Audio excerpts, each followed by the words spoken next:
Gold has long been considered a safe haven, but its supply chain dynamics, performance metrics, and market fundamentals can mystify even the savviest of economists, investors, and retailers. To learn more about the legacy of gold and its future outlook, we caught up with the regional CEO India, World Gold Council, Sachin Jain. Sachin, thank you so much for taking the time to speak with us, albeit virtually. It's a pleasure to have you with us, sir. Thank you, Pooja. It's an honor for me to be here at your very important platform. Thank you. Well, sir, for the sake of some context setting and for the benefit of our viewers, the data doesn't lie. And the data indicates that global demand for gold exceeded $100 billion late last year. I'd love your take on what you attribute this to, number one, and whether you believe the trend is here to stay. So, Pooja, in the language of gold, we say 2024 was almost a golden year in the gold business. Right. And a lot of attributions, a lot of things happened in the year. And let me explain the four key pillars of consumption and how they planned out in the year 2024. Please. So one of the key pillars of consumption of gold is the central bank's buying. And we saw right from the start of 2024 that the central banks, largely led by China, then later by India, Poland, Turkey, a lot of other banks, continued a buying spree of gold. And when central banks buy, they buy for strategic reasons, for the strengths of their countries, around geopolitics, around various other factors. Sure. And the important thing is that they're in a way price agnostic. So if the price, they will still buy at whatever price they get the gold. So that led to a very large surge of gold pricing in the initial part of the year. The second broad pillar of consumption is jewelry, very large in India. Almost 70 to 70% plus of the gold consumed in India is around jewelry, and differently in different parts of the world. Now, in the first 2 quarters of 2024, we saw sluggish sort of performance of jewelry, right, because the pricing of jewelry was going up, because gold was going up. Mm-hmm. And then came a date called 22nd of July, where a respectable finance minister, laid out the budget. And in one single sentence, she changed a few things. Firstly, with the reduction of duty, which was a very strong welcome move and a very strong step that the government of India has laid out, the Indian consumer was at the same parity with the consumer anywhere else. That's right. One thing. Right. And the second part of that was that the whole gray market and the smuggling of gold imports that used to be almost a reality got just completely demolished. Sure. And hence, I think both these things really resulted in the consumer's confidence in gold. And we saw in Q3 and part of Q4 that the jewelry demand surged up. Mm-hmm. So that's the second broad pillar. Mm-hmm. The third area of consumption that we see is investment bars and coins, where consumers are buying for investment, but they're buying physical gold. So bars and coins in different denominations. And that area of consumption, we saw a stupendous increase. Mm-hmm. So over 40% in volume and about 80% in value is what we witnessed in 2020. Staggering. Which is Staggering. Huge. Mm-hmm. And that is the confidence of a few things. That is the confidence of gold as a hedge, gold as a performing asset, and a liquid asset, and so on and so forth. So that's the third broad pillar. And the fourth pillar we saw is the financialization and the financial products on gold, including the ETFs, digital gold, and so on and so forth. And just to give you one statistics on ETF, for instance, when we started the year 2024, the AUM on ETF was around 40 tons or so. When we ended 2024, we were at about 54 tons. Now, in isolation, if you look at it, it seems small, but I think that Indian consumer is at the cusp of buying digital products and being comfortable that, we all love physical gold. We all love to hold that yellow metal. But I think there's a transition happening by financial savvy youngsters, millennials are being comfortable to have that sitting on their phone or their demat. Mm-hmm. And I think that's an area to grow. So that's the broad 4 areas of consumption in India. Mm-hmm. And globally, if you look at it, there was one more, which is also the technological consumption of gold. And as the AI chips are getting more popular, they're using more and more of gold for faster transmission, and that's been the requirement for artificial intelligence microchips. And that, we think, as a trend, is here to stay and continue, because AI will get more democratized. It'll be a part of everybody's life, and that's here to stay. So that being behind us, the thing is that we all want the world to be a very peaceful place. We would love that. Mm-hmm. Unfortunately, that's not the real reality. And there is a tension that's happening in different parts of the world. And we foresee, and we also run one of the surveys with central banks, and about 30% of central banks have indicated that they will continue with the buying spree on gold. which is a very strong indicator. That's one. And all the performances of gold as an asset class in 24, we've seen almost an upwards of 30% performance on gold as an asset class. That brings gold in the mainstream of conversations. Gold as a hedge, gold as a diversification of portfolio, and strengthening of countries and nations. So I think with all these elements, we foresee this should be a good year as well for gold. But I think stable to a good year in terms of how this should. Well, your optimism is certainly very heartening to hear, but you also brought up geopolitical volatility, for example, economic turmoil, for example. And I'd love your take on why, in times such as these, gold prices tend to bolster. What are the underlying macroeconomic forces and microeconomic factors that contribute to that rise? Well, I think I will only answer this, all these elements of microfinance and micro and macro elements to the simplicity of what gold brings on the table. Go back millennia, go back centuries, gold does what it has always done. And it has been performing as a growing asset. It has performed as a hedge. It's been liquid. It is, it has a language in every country which is understood. It has a currency in every country that is understood. And at any, so, we talk about a rainy day, that if it's a rainy day, then you can have your savings in gold. They will always have a meaning. We've seen that also in the time of pandemic, where various, look at countries and leave aside countries to organizations and families, but individuals, when they were in a tough time, gold came for rescue. So these intrinsic qualities of gold have been panning out. And with these global conversations around de-dollarization, around sanctions, around trade, new trade rules of the game that will emerge, I think gold brings in what it has always done, and the values and the qualities of gold are getting recognized. Well, Sachin, bringing the conversation a bit closer to home, when we talk about a Viksit Bharat, what role do you imagine that gold will play, and what role might gold more specifically play with respect to accelerating the country's broader financial inclusion agenda?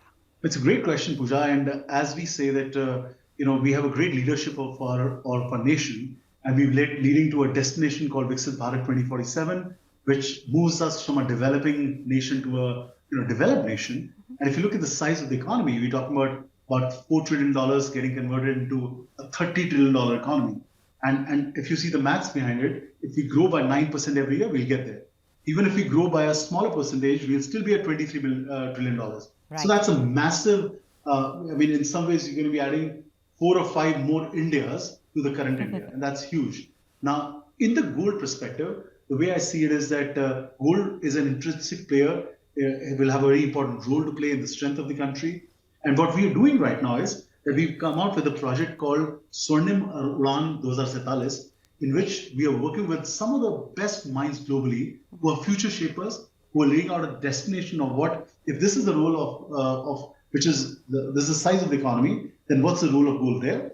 And we're trying to now get all sort of stakeholders, right from the industry, the government, to align on this vision and then work backwards. So if that's the size of the economy, today, for instance, the gold is about 1.5 to 2% of the GDP in terms of what we contribute. Now, if that's the role, if it is more, if it's our liquidity, transparency, then all the elements that we as an industry have to achieve in 2040, in 2035, 2030, and get ready today. And the various parts of it. One is jewelry, how we bring in transparency and confidence. One is the financialization, how we bring that area. How, for instance, mining, for example, is a very small portion of the gold that we use comes from our own mines. How can that be enhanced, and how can our own gold or Indian gold become part of mainstream? The fourth area is how the monetization schemes, where we all know that as women of India, they've been the best investors, and the fact is that we've been looking at small investments into gold throughout so many years, and India holds a large part of gold in homes. How can that gold be transparently and productively brought into financial usage of the country? So all these areas will be addressed, and there's a great amount of work that's happening from a World Gold Council perspective, alongside with the industry and the government. Well, Sachin, we of course live in a digital India. So how at the World Gold Council are you thinking about creating a blueprint for digitalized gold? When you look at the younger audience of India, people are spending more of their life on telephones and digital gadgets. Right. And often I hear that gold is a sleepy, old time asset, and perhaps is a very traditional asset. And the fact is that we at World Gold Council are doing a lot of endeavors to bring that transparency and that vibe of what gold should be compared to any other asset class. There are a few things that we're doing. First and foremost, we have a project called Gold 247. And as an outcome of Gold 247, there are a lot of initiatives we started on a blockchain technology where we as World Gold Council have 32 mining members, and a large chunk of them have put every produce of gold that comes out now on a blockchain. We have LVMA now on that blockchain. So there'll be complete transparency of gold right from the mine to the finger in some manner. Sure. And the three things that will come out of it is that I witness and I foresee a time where as a consumer, when you see a block of gold or a coin of gold or a bar of gold, when you see it, you will have the confidence that it's been, it's authentic. So the first thing is that when you see it and it's backed by that digitized sort of promise, then first thing is it's authentic, which means it is what it is. Sure. If it's 999 purity, then it is 999 purity, and it's sourced responsibly. Secondly, it's accessible. So today, gold doesn't operate in the market ways. It's accessible only in certain hours in certain markets. So it'll be 24/7, 365 days accessible as a financial asset. The third, it'll be fungible. So today, to move gold from A geography to B geography, A organization to B, it's a little tricky, the physicalization. Right. And hence, the third aspect of gold as a fungible product will be there. So I think we believe that what we're doing from a digitization perspective in gold will make gold not an old sleepy asset, which is a sort of mystery, but will make it as vibrant, as transparent, as dynamic, which are today's investors looking at. And ultimately help create a more trusted supply chain from the sounds of it. Absolutely, absolutely. And when I say authenticity is not just by certain people saying something, but it's trackable, it's available, that trackability is available to every consumer. You can perhaps know where gold's come from, where it's gone traced, where it's physically there. So all those elements will move the element of trust, not by just a word, but also backing it digitally with every gram of gold that come out. It's time for a short break, but our conversation with Sachin Jain, Regional CEO India of the World Gold Council, continues on the other side. We'll be right back.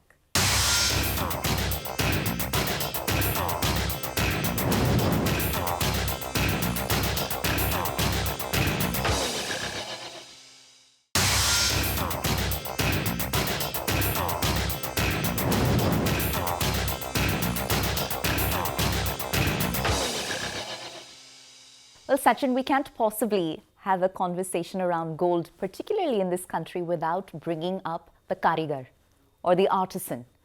So keeping his or her interests in mind, is it fair to say that gold is in its current state an ESG compliant asset? And if not, what's the journey that lies ahead? Well, your question I'll answer in two parts. First, as you mentioned about the karigar, and we call it, for me, from my point of view, it's actually a kalakar. It's an art form, right. And we all have to make even more, feel more, have that pride for the great craftsmanship that comes out of India. Sure. There are three parts. One of the core elements that World Gold Council will help shape the industry is that today we are a large importer of gold, but perhaps a smaller exporter of gold. And one of the things that we're working alongside with the vision of the Prime Minister is to make India, the jeweler for the world. Indian jewelry and art forms getting celebrated worldwide. So we're right now working on a whole blueprint around how different markets consume and what knowledge can we bring to the Indian entrepreneur to be a supplier there. We do a lot of export right now. Almost 100 tons gets exported, but most of that 100 tons is getting exported to the Indian diaspora. So Indians living in Middle East, right. Indians living in US, and it's only the same product that's getting sort of celebrated. We believe that it's time for India, not just for Indians consuming India, but the world consuming India. And I think the Indian art form and the great craftsmanship that exists in India will get transported and will be celebrated worldwide. So that's one of the products.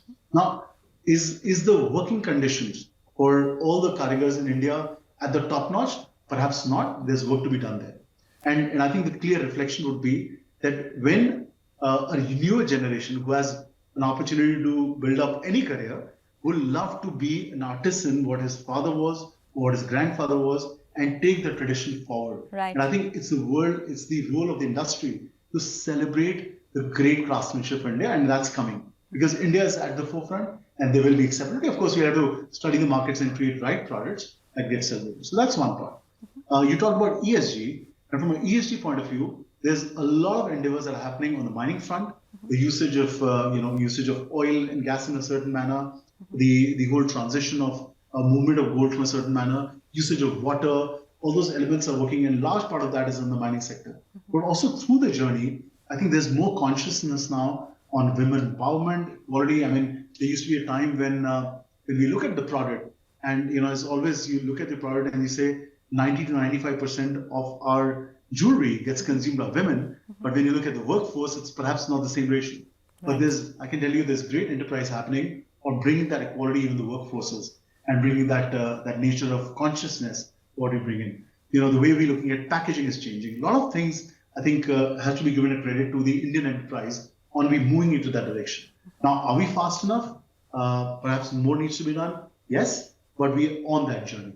Right. Well, we certainly look forward to that. And I want to do a bit more of a deep dive on sustainability specifically, because sustainability is taking center stage irrespective of sector, Sachin. So from mine to market, where do the opportunities lie for gold to essentially go green? Well, actually, first and foremost, it's on the mining area. And, as World Gold Council, we are a membership body of 32 of the largest gold miners in the world. And huge transformation is happening on the way they're looking at, not just the future, but also the present to get to the points of, neutrality of zero carbon burn, and all those elements. So there's massive amount of work happening there. As I was sharing with you before, how gold moves into the countries once it gets more digital and more confidence will come in. I think these things will help a lot in that space of neutrality. But I think the other area also remains that how we make products which are sustainable, how the intrinsicity of gold, and I'd like to spend a minute on that. Please. Because when you look at import of gold vis-a-vis an import of, let's say, a telephone, right, or let's say a hand phone, and at times gold has been it's been pointed out to saying that we are a cash burn for foreign currency and balance of payments negatively impact. Now, when a next amount of dollars of gold gets imported in the country, it stays there. It is in a way a capital of a family. Sure. It's in a way a capital of a country that stays. It just we need to do better to bring it into the system. But it's not like a fashion product that comes in, you use it for 1 year and the value becomes zero, right, or you throw it. And hence the intrinsicity of gold is that it's sustainable through millennia. It's once it's in your family, it can be there forever. It gets passed on from a generation to generation. Sure. So the fact that, when you talk about fashion products, for instance, where the life is about a year, 6 months, 1 day, 2 weeks, and eventually what do? The value is zero and you throw it off. And that adds to negativity from a ESG point of view. Right. Gold has that intrinsicity of staying there forever. I think that principle part about gold is great. And once it's in the system, it's going to positively reflect. Well, Sachin, if I could ask you to give us a sneak preview into the future, what's on the cards for 2025 and how much confidence is there behind your future projections? From an Indian point of view, we are unveiling the first self-regulatory organization in the entire gold value chain. And we believe that this is the time then where a lot of first steps in the world of gold will happen in India, which will be now taken to the world. Sure. And SRO, the first SRO is one such step. So the SRO is called the IAGES, like it's the India Association of Gold Excellence and Standards. It's like a body which is by the industry, for the industry, which will have a code of conduct that the entire industry has to follow. And we believe this will, transform the way we operate businesses. So that's one. So that's a structural thing that we're doing. We're going to be focused on 2 areas of work. One is the jewelry, how we connect jewelry to a young age millennial. So they celebrate love with it. They celebrate their achievements through gold and all those things that have been there, but we bring them up. The 2 important strategic projects for us is, as I mentioned to you, one is the Swarnim Ram Dosa Sitalis, where the intent is to shape the narrative of what the gold industry would do in 2047, and hence get ready as an industry, right from financialization to even jewelry and bullion trade and so on and so forth. The last is a project called Karigar Kalyan Yojana, in which the intensity of which we uplift the working conditions of the Indian art form and get them to be celebrated globally. So Sure. that's the broad four very important projects for us. Well, Sachin, by way of closing comments, from an investor's point of view, when it comes to gold, there are broadly, two schools of thought. One is perhaps, I've missed the boat, it's too late. And the other is perhaps, jab jago tab savera. When you hear these two schools of thought, how do you respond? Well, my view is that, don't get bogged down by what your friend or neighbor or who you read in the newspaper has done. But look at your own journey. Look at gold as a long-term investment and not as a short-term hedge and something that you want to flip. And the moment you see it from that lens of longevity, a long-term view, then you will certainly look at gold's values or the intrinsic values of gold that will resonate to anybody's life. And hence, I wouldn't worry about being late or early in the journey, but start your journey, because in the long term, it's a great diversifier. In the long term, it will give you returns. In the long term, it's a great, it's a great asset for a rainy day, and it's liquid. I think these elements of gold are here to stay. Well, Sachin, thank you so much for taking the time to speak with us, and we wish you and the larger World Gold Council team all the continued success, sir. Thank you very much, Pooja. It's an honor again for us at World Gold Council to be part of the platform. Thank you very much. Well, that concludes our conversation with Sachin Jain, Regional CEO India of the World Gold Council. Thanks for watching.